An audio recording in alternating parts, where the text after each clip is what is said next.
একটা 16 বছরের ছেলে তার মাকে জিজ্ঞাসা করতেছিল যে মা, আমার যখন 18 বছর হইব তখন তুমি আমারে কি গিফট দিবা। তখন তার মা মিষ্টি কণ্ঠে বলতেছিল, বাবা, তোমার যখন 18 বছর বয়স হইব তখন তুমি চাই আলমারি খুইলো, ওইখানে তোমার গিফটটা রাখা থাকবো। কিছুদিন যাইতে না যাইতে এই ছেলেটা অসুস্থ হয়ে পড়লো। তখন তার মা তারা নিয়ে ডাক্তারের কাছে গেল। তারপরে ডাক্তারে অনেক পরীক্ষা নিরীক্ষা করার পরে জানতে পারলো যে ছেলেটার 2টা কিডনি ড্যামেজ হয়ে গেছে।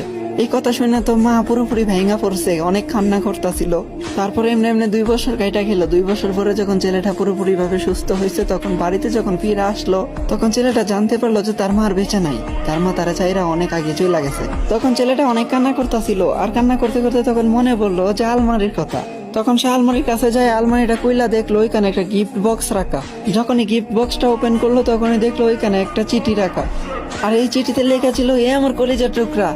আরে ওই আমার কলিজার টুকরা, তুমি যখন অসুস্থ হয়েছিলা তখন আমি তোমার ডাক্তারের কাছে নিয়ে গেছিলাম। তখন ডাক্তারে বলতেছিল যে তোমার নাকি 2টা কিডনি ড্যামেজ হয়ে গেছিল, তুমি নাকি আর বেশি দিন দুনিয়ার আলো দেখতে পারবা না। তখন আমি এই সিদ্ধান্তটা নিছি যে আমার 2টা কিডনি আমি তোমার দিয়ে দিমু। হাই, এখন কি ভাবা যায়, মা তো মাই হয়, তাই না? হে আমার কলিজার টুকরা, তোমার কি মনে আছে যে তুমি বলছিলা তোমার 18 বছর হইলে আমি তোমার কি গিফট করবো? হে আমার কলিজার টুকরা, হে আমার শেহজাদা, আজকে তোমারে আমি আমার 2টা কিডনি দিয়ে যেতেছি। সবসময় নিজের যত্ন করো, সাবধানে থাইকো।